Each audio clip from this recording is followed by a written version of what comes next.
Muito bem, turma. Seja todo mundo bem-vindo. Vamos continuar os nossos estudos de hoje, tá?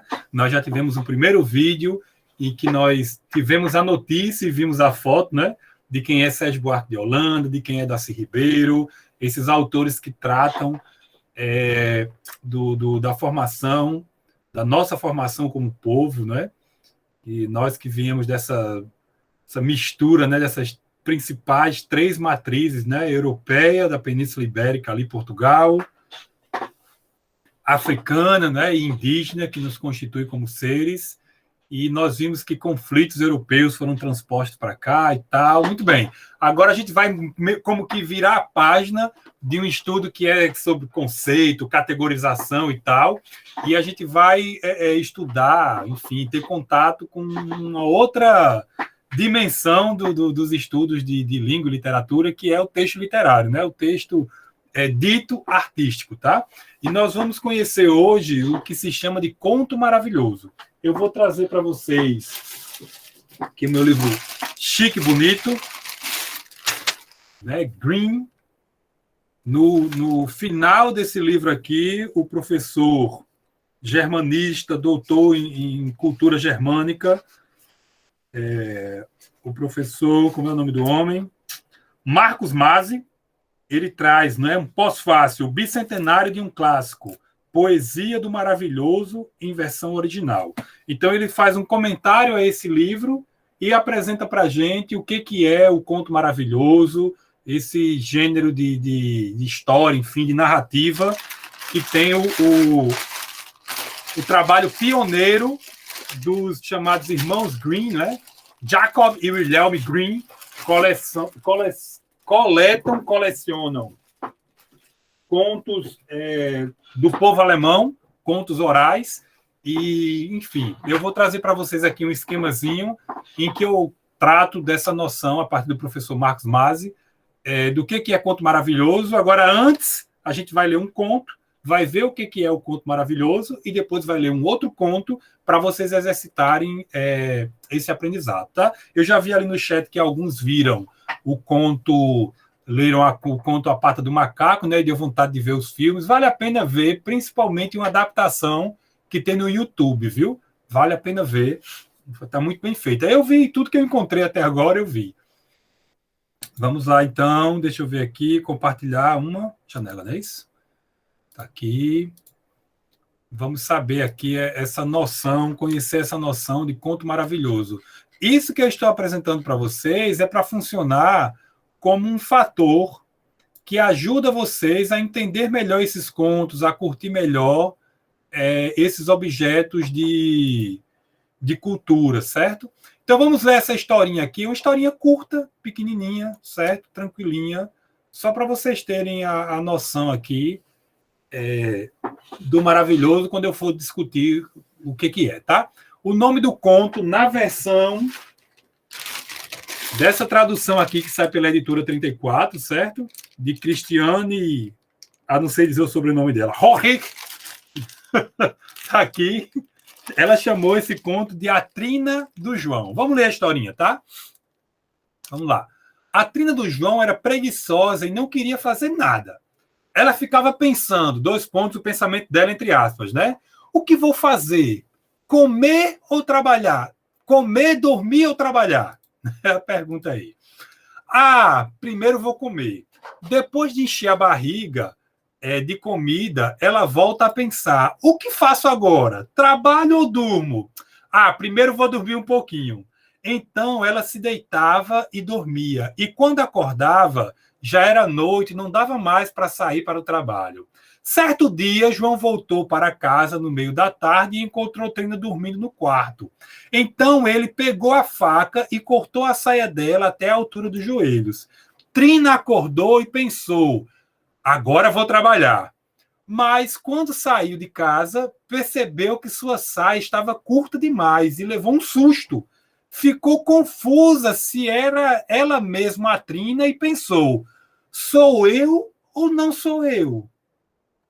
Mas ela não sabia o que responder e ficou ali por algum tempo na dúvida, até que pensou, melhor voltar para casa, olha só, melhor voltar para casa e perguntar se sou eu. Eles lá hão de saber, ponto. Então, voltou para casa, bateu na janela e chamou: a Trina do João está aí? Os outros responderam o que achavam. 2 pontos, e o que eles responderam? Aspas. Sim, ela está no quarto dormindo, ponto. Quer dizer, então, que não sou eu, disse Trina, e partiu alegremente para a vila e não voltou mais. E João se viu livre da Trina. Gente, o que eu quero chamar a atenção de vocês aqui para essa história, né? Além desse tema da identidade, né? Quem sou eu? Quem sou eu no mundo? Vocês acham que é razoável os outros saberem mais quem é você do que você mesmo? Ou a vida é assim mesmo? O que vocês acham, hein? É assim mesmo? Os outros sabem mais quem é a gente do que a gente mesmo? Ou a gente tem que ter mais consciência de quem a gente é do que os outros têm compreensão de quem a gente é? Minha diretora está entendendo minhas perguntas? Dá para ouvir? Dá para ouvir, sim. Então, além desse tema, né, do quem sou eu, além desse tema da preguiça do trabalho, né, da relação do ócio com o negócio, o que é melhor para a gente? É ficar, comer e dormir e acabou, e deixar que os outros trabalhem, ou a gente também trabalhar e ir em busca de construir riqueza, de construir bens, de melhorar, enfim, as condições de vida. Pronto, tem esses temas no conto, né, nessa narrativa aí, mas eu quero chamar a atenção de vocês para esses elementos que eu vou dizer assim, olha, como é que esse camarada, olha, não dava mais para sair de trabalho. Certo dia, João voltou da tarde e cortou. Cadê? Saiu para trabalhar. Certo dia, voltou para casa no meio da tarde e encontrou a Trina dormindo no quarto. Então, ele pegou uma faca, olha, uma faca e cortou a saia dela. Como é que essa menina não acordou, né? Como é que ele cortou essa saia e essa menina não acordou? E ela só percebeu que a saia estava curta quando ela saiu, depois de um tempo. E o que tem a ver a pessoa não saber mais quem é a si mesmo com o tamanho de uma saia? Vocês percebem que esses elementos são elementos muito estranhos, mas que na narrativa são dados como naturais, e que nós, leitores, acabamos também entrando no mundo dessa história e a gente nem questiona muito? Entendeu o que eu estou tentando explicar, minha diretora? Sim, sim. Entendeu? Então, esse é o elemento maravilhoso. Se vocês quiserem anotar aí como esquema da aula, conto maravilhoso. Aí coloca assim 2 pontos. Ocorre algo muito estranho que é aceito como normal. Pronto, é isso. O resumo de tudo que eu vou dizer já já é isso. A Trina do João. Já tinha ouvido falar nessa historieta. É uma historieta alemã coletada pelos irmãos Jacob e Wilhelm Grimm, e elas aparecem nessa edição aqui, que tem uma tentativa de fazer uma tradução mais aproximada do que seria a história original lá mesmo, certo? Notas sobre o conto maravilhoso. Ele lança esse ensaiozinho aí no bicentenário, ou seja, 200 anos depois desse clássico da poesia do maravilhoso, né? Olha o que diz esse intelectual alemão, Walter Benjamin, nesse ensaio chamado O Narrador, que tem como subtítulo Considerações sobre a obra de Nicolau Leskov. Ele escreve sobre esse escritor aí, tá? O conto maravilhoso, que ainda hoje é o primeiro conselheiro das crianças, porque foi outrora o primeiro da humanidade, continua a viver secretamente a narrativa. O primeiro e verdadeiro narrador é e permanece sendo o narrador dos contos maravilhosos. É essa pessoa que nos conta a história sem dar maiores explicações, minha diretora. Simplesmente ela chega e diz, olha, tinha uma pessoa aí chamada Trina, ela vivia com o João, ela não queria trabalhar, um dia João cortou a saia dela, quando ela saiu para trabalhar, não sabia mais quem ela era, e ela decidiu voltar e perguntar se ela estava em casa ou quem era ela. E aí ela percebeu uma cisão entre o eu e o outro. Não, então não sou eu, não. E saiu perdida na vida, né? Então, por isso os irmãos Grimm, olha aqui na capa do livro, minha diretora, dá para ver, contos maravilhosos infantis e domésticos. Então, é o título que os irmãos Grimm, Jacob e Wilhelm, davam aos seus contos, tem a ver com isso. Maravilhoso, uma coisa sem explicação ocorre. Uma coisa estranha, que causa estranhamento, mas que é tratada com naturalidade. Infantis, por quê? Não são histórias feitas para crianças, gente. Mas as crianças curtem, as crianças gostam, tá? E domésticos, porque eram lidos no âmbito das casas das pessoas. Para esse intelectual aí, Walter Benjamin, procura saber quem é ele, é um grande. Eu estou soltando coisas para vocês, por exemplo, vocês podem passar o resto da vida só estudando a obra de Walter Benjamin, entendeu? Vocês podem passar o resto da vida só estudando esses contos maravilhosos aí, se vocês enveredarem por isso na vida e assim quiserem, tá? Então, eles, o Jacob e o Wilhelm, eles trouxeram ao público, né, nessa época, olha, anos 1812. E até hoje essas narrativas continuam sendo repetidas, adaptadas para o cinema, adaptadas para as séries. Tem as séries Green que adaptam essas histórias aí. Não lembro de ter uma dessa da trina do João, mas outras histórias sim, tá? Então, as narrativas, eles acabaram sendo... essas narrativas foram as mais traduzidas e as mais divulgadas da cultura alemã, mais do que o manifesto do Partido Comunista, entendeu? E compete ali até com a Bíblia e com o Fausto de Goethe, que é o teatrólogo, né, o intelectual e o artista mais famoso, mais respeitado da cultura alemã, o Fausto de Goethe, certo? Então, esses dois, eles foram traduzidos para muitos idiomas, e essa palavra aqui, minha diretora, Monch, se vocês quiserem anotar como um esquema da aula, certo? Então, os Green coletaram histórias da oralidade do povo alemão, não eram histórias populares de um modo geral, elas acabavam tendo um fator específico, que era trazer algo estranho, tratado como se fosse bem normal, tá? E essa palavra Martin, sei lá, não sei falar alemão, essa palavra quer dizer notícia.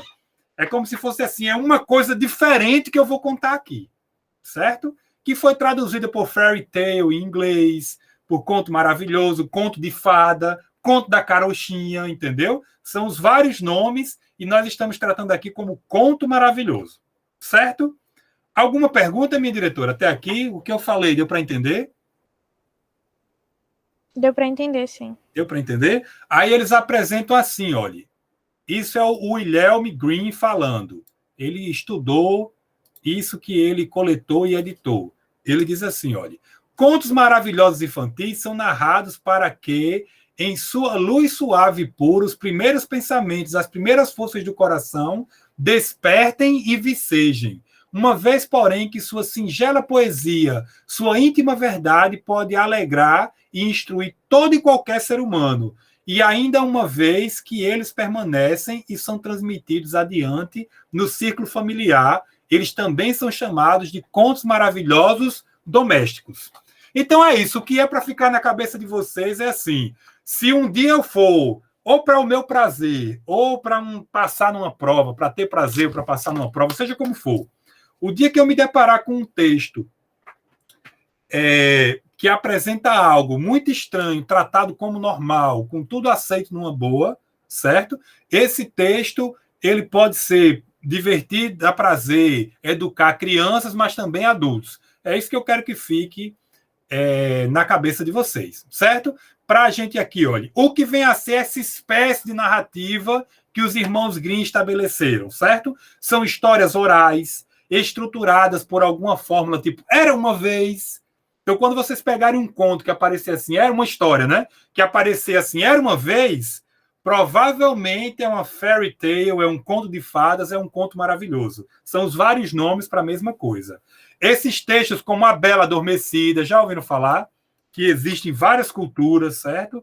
E A Bela Adormecida, ou então o Rei Sapo, ou Henrique de Ferro, essa coisa que a gente tem, né, muito recorrente, aparece muito essa coisa de beijar e virar um príncipe. Na história, o Rei Sapo, ou o príncipe, ou Henrique de Ferro, que está aqui nesse livro, chega uma hora que a princesa enche o saco do sapo e pega o sapo dando na parede tentando matar. Aí o sapo se torna um príncipe, entendeu? Então, será que é beijando ou será que é dando uma pancada que a gente faz alguém melhorar, né? Sair da sua condição de sapo e se tornar alguma coisa melhor, tá? Então, além desses temas que eu estou tentando trazer para vocês aqui, que esses contos apresentam, eles também fazem com que o nosso imaginário, né, seja trabalhado, vivendo essas experiências que são tão até primitivas, né? Olha, vou ler isso aqui. A naturalidade do maravilhoso mostra-se, portanto, com a verdadeira essência das narrativas. Outra de suas características são a introdução, certo? Logo com a primeira frase do herói ou das circunstâncias diretamente relacionadas ao desafio a ser enfrentado, tá? Então, essa trina do João aí, ela enfrenta esse desafio de buscar saber quem é ela, né? O que decidir na vida, ela está sempre confusa. Vou trabalhar ou como? Quem sou eu, né? Então, está aí, ela vive esse desafio.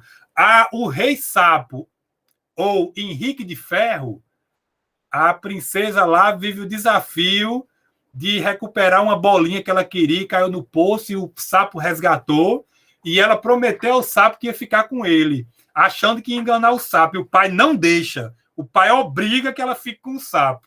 Aí o sapo vira um príncipe quando ela mete o sapo na parede. Vocês já meteram algum sapo na parede, gente? Será que funciona na vida real ou é só coisa de conto, hein? Você joga o sapo na parede, ele vira um príncipe, né? Isso porque, em seu sentido mais autêntico, esses contos dão notícia da vitória de seres inocentes e frágeis. Pense em João e Maria, como é que eles escapam da mulher que queria devorá-los, né? Crianças, animais, jovens aflitos, vai estar nessas narrativas, tá? Então, vai ter um conjunto de bens culturais que eram passados na oralidade, que foram transpostos para livros, que se vocês lembrarem disso que eu estou dizendo, que tem uma introdução com um herói, uma heroína que vão viver um desafio, que seres frágeis acabam passando por situações difíceis. Então, isso vai ajudar vocês a entender melhor esses contos, né? De personagens que enfrentam bruxas, ogros, adultos cruéis, certo? Minha diretora, perguntas, dúvidas? Alguma observação? Não. Nada no Tranquilo? chat. Você acha que isso vai ajudar vocês a curtir um episódio de uma série ou um certo filme melhor? O que você acha? Esse elemento do maravilhoso, do herói. O que você acha? Então, a gente vai parar aqui essas noções teóricas sobre o conto maravilhoso. A gente pode continuar conversando no CA, tirar dúvidas e tal. Agora eu quero encerrar com essa leitura aqui. Eu queria que vocês fizessem um esforço. O primeiro conto que eu li, para vocês anotarem no esquema, é A Trina do João. O segundo é esse aqui, ó, A Senhora Hole.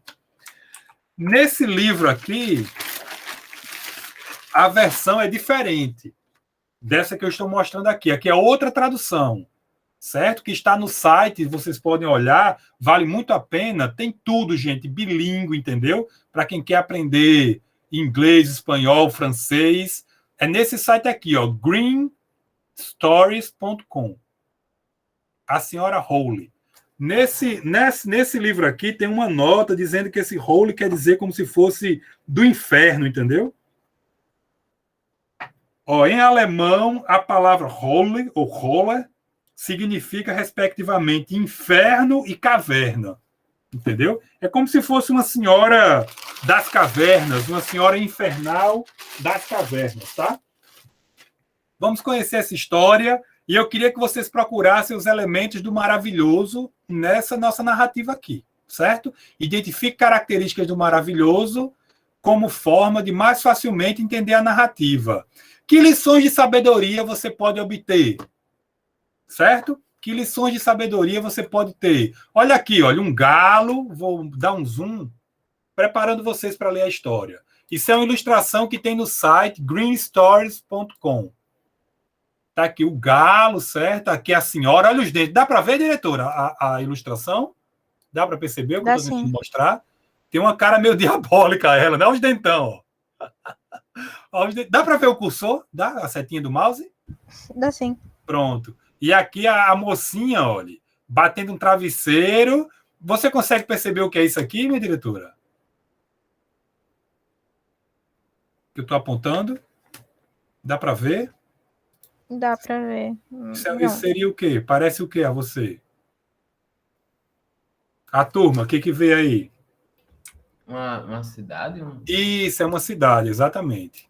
Pense aí, olha, o que é o maravilhoso. Alguma coisa a ver com um galo, uma senhora monstruosa, uma moça bate as plumas, bate um travesseiro, cai como se fossem umas penas, e aqui é como se fosse o teto de uma cidade, tá vendo? Aqui são as partes colunas não, torres, o teto. Vamos então conhecer essa historieta e vão integrando esses saberes, gente, ao repertório de vocês, entendeu? Não é só porque o Enem diz, não, é que o Enem acaba ajudando a gente a ter uma espécie de parâmetro, né? A senhora Hall, assim que eu estou lendo, ou outro nome é Dona Flocos de Neve, outro nome, um conto de fadas dos Grimm. Onde tem conto de fadas, vocês sabem que pode chamar também de maravilhoso, né? Então, uma viúva tinha 2 filhas, das quais uma era bela e inteligente, a outra feia e preguiçosa. É o mesmo tom das parábolas dos evangelhos, né? Certo homem tinha 2 filhos, né?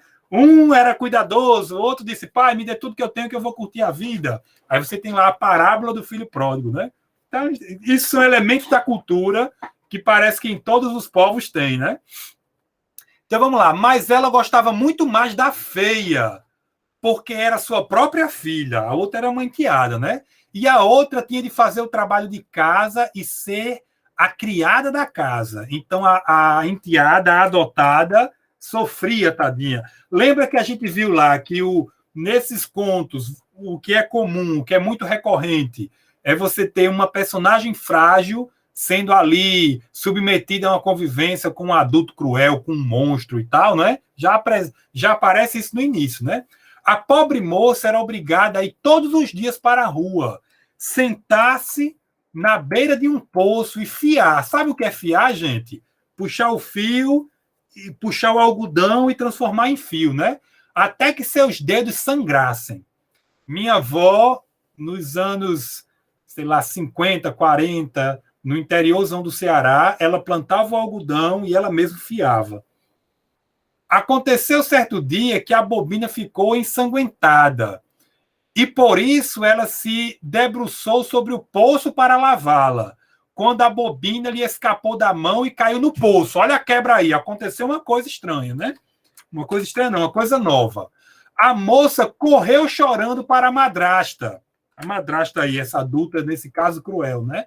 E contou-lhe sua desgraça. Esta, porém, lhe passou uma descompostura tão violenta e tão impiedosa que disse: se deixaste a bobina cair no poço, agora vai e traze-a de volta. Ela ia ter que entrar no poço, né? A pobre moça voltou para o poço, sem saber o que fazer.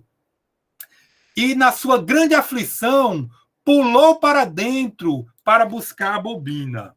Ela perdeu os sentidos e, quando acordou e voltou a si, viu-se num lindo campo inundado de sol e coberto de flores. Então, gente, vocês vejam aí o elemento maravilhoso, né? O poço era uma passagem para um outro mundo. A moça foi andando por esse campo até chegar a um forno que estava cheio de pão.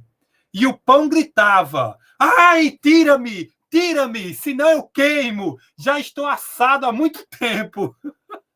Então ela se aproximou e com a pá tirou os filões de dentro do forno. Então tinha um forno com pão gritando. Ela foi lá e tirou os pães, né?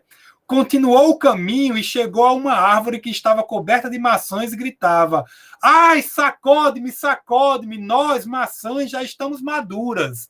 Então ela sacudiu a árvore até as maçãs caírem e não ficar nenhuma para derrubar, nenhuma na árvore.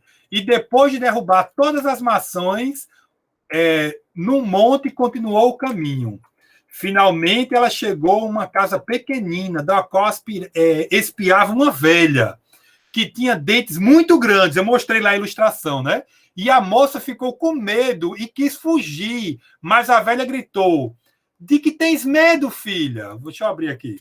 De que tens medo, filha? Fica comigo. Se fizeres o trabalho de casa direito, estarás muito bem. Só precisas prestar muita atenção ao arrumar minha cama. Lembra do travesseiro aqui, ó? Aqui? ao arrumar minha cama, sacudindo o acolchoado com vontade, até que essas penas voem. Então cai neve no mundo. Estão vendo o elemento maravilhoso? É o travesseiro dessa senhora que fazia neve lá na Alemanha, segundo essa história maravilhosa. Eu sou a senhora Hole no mundo, senhora Flocos de Neve. A velha lhe falava mansamente. A moça criou coragem e entrou na casa para o serviço. Ela cuidava de tudo, a contente da velha, e sacudiu ao cochoado com vontade, até que as penas voassem como flocos de neve. Por isso, tinha uma vida boa junto da velha. Comia bem todos os dias. Depois de viver com a senhora Hole por um tempo, a menina começou a entristecer. No começo, ela mesma sabia o que lhe faltava, mas finalmente percebeu que sentia, nem sabia, né? Mas depois ela sentia saudade. Embora aqui passasse 1000 vezes melhor do que na sua própria casa. Mas mesmo assim ela sentia saudade. Gente, isso é para a gente pensar profundamente, viu? Profundamente isso aqui. Chega, eu me arrepio ao ver. É por isso que os contos maravilhosos são os primeiros instrumentos de educação da nossa sensibilidade, da nossa mente. Nós, como adultos, como jovens, nós muitas vezes não procuramos para nós o que é o melhor, mas o que supostamente é mais confortável. E muitas vezes o que é confortável é o que é familiar. E muitas vezes o que é familiar é danoso para a nossa vida. Querem que eu diga de novo? Minha diretora, entendeu o que eu estou dizendo? Minha diretora? Deu para entender sim, mas ao longo da leitura estava falhando muito aqui. Não só aqui também, mas no chat disseram que começou a falhar. Acho que foi problema no Meet mesmo. É mesmo, é que pena. Vou perder a minha performance de leitura. Vamos ver se de agora em diante dá certo. Aqui não falhou, não. No começo, nem ela mesma sabia o que lhe faltava. Isso aqui é para vocês relerem e anotar. Mas finalmente percebeu que sentia saudades, embora aqui passasse 1000 vezes melhor. Como é que você sente saudade daquilo que não presta para a sua vida? É claro que tem milhões de possibilidades, mas isso é para vocês pensarem aí, certo? Então vamos lá. Finalmente ela disse à velha: a saudade me pegou, e mesmo que eu passe aqui embaixo também, não posso continuar. Veja que ela está vivendo num outro mundo a que ela teve acesso através do poço, e ela aceitou isso tudo numa boa. Tenho que subir e voltar para os meus. A senhora Hole disse: agrada-me saber que tu queres voltar para casa. E como tu me serviste tão fielmente, eu mesma vou te levar para cima. Ela tomou a mão da moça e levou-a para um grande portão. O portão se abriu, e quando ela estava bem debaixo dele, saiu uma forte chuva de ouro, e o ouro ficou pendurado nela. E ela ficou toda coberta de ouro. Vamos terminar a história, está no finalzinho. Isto é para ti, porque foste tão diligente, ou seja, cuidadosa, disse a velha, e devolver-lhe também a bobina que caíra no poço. A bobina era a ferramenta de puxar o algodão e fazer o fio, né, para tecer a roupa. Ela fiava até sangrar os dedos, e a madrasta era cruel, e ela sentiu saudade dessa situação, tá? Então, pensem na vida de vocês, se vocês vão querer voltar para coisas que são danosas, que fazem vocês sangrar. Então, o portão se fechou, e a moça chegou novamente na superfície da terra. E quando chegou ao pátio da casa, o galo que estava pousado no poço gritou. Lembra do galo na ilustração, lá em cima? Ó, o galo. Tá aqui o galo. O galo cantou, cocoricó, a donzela de ouro está aqui. Então a moça entrou em casa. Foi bem recebida pela irmã e pela madrasta por estar coberta de ouro. Olha aí. A relação interesseira, né? Ela estava cheia de ouro, então todo mundo queria a moça, né? A moça contou tudo o que lhe acontecera. E quando a madrasta soube como ela chegara a tanta riqueza, quis arranjar a mesma sorte para a filha feia. Ela deveria sentar-se na beira do poço e fiar para que a bobina caísse. Ela precisaria picar o dedo, mas ela meteu o dedo no espinho para ensanguentá-lo. Aí jogou a bobina e pulou atrás. Ou seja, ela furou desde o começo todo o procedimento, né? Então ela chegou no lindo campo e continuou a caminhar. Chegou perto do forno e o pão gritou para ser retirado do forno, pois já estava muito assado. Mas a preguiçosa respondeu: não tenho vontade de me sujar. Foi embora, não quis nem saber do pão, né? Logo chegou perto da macieira, que pediu para ela que ela sacudisse para caírem as maçãs, porque estavam maduras, mas ela respondeu: não faço isso, pois pode cair uma na minha cabeça. E continuou caminhando, né? Quando chegou à casa da senhora Hole, não ficou com medo, porque já tinha ouvido falar, né, dos dentes, e logo se enganjou no serviço dela. No primeiro dia foi diligente, fez tudo direito, pensando no que ia ganhar, olha aí. Porém, no segundo dia, ela começou a ficar preguiçosa, e no terceiro, ela nem queria se levantar da cama, e nem arrumar a cama da senhora Wiley, da senhora Hole, como deveria, e as penas não voaram. Aí a senhora Hole pediu, Hole cansou-se dela e despediu. A preguiçosa ficou contente e pensou que agora viria a chuva de ouro. E aí, gente, dá para ter recompensa quando a gente não faz o que é para ser feito? A senhora Hole levou-a até o portão. A moça ficou debaixo dele. Mas em vez de ouro, foi despejado um grande poste de piche. Bem, até onde eu sei o que é piche, é um derivado aí do petróleo, né? Pode ser que lá fosse outra coisa, mas o certo era uma coisa que sujava, né? Isso é a recompensa pelos seus serviços, disse a senhora Hole e trancou o portão. Ela voltou para casa, mas toda coberta de piche. O galo cantou: cocoricó, cocoricó, a donzela está aqui. Mas o piche ficou grudado nela e não saiu por toda a sua vida. Gente, tem muita coisa para a gente pensar, como lição, como tema, como sabedoria, mas eu quero dizer que muitas vezes a consequência ruim por aquilo que a gente escolhe fazer na vida fica colado na gente como uma sujeira e não sai nunca mais. É isso que eu apreendo quando eu leio essa história. Está aqui a moça que era preguiçosa, era um ser feio, né? Era um ser preguiçoso, que aceitava ser protegida pela mãe, enquanto a outra moça era explorada e judiada, e ela queria se dar bem e acabou se dando mal, tá? Então, no nosso CA, nós podemos continuar essa conversa sobre os contos maravilhosos, podemos ler outras histórias, podemos discutir melhor isso que nós estudamos aqui. Eu vou parar o compartilhamento para fazer a nossa síntese.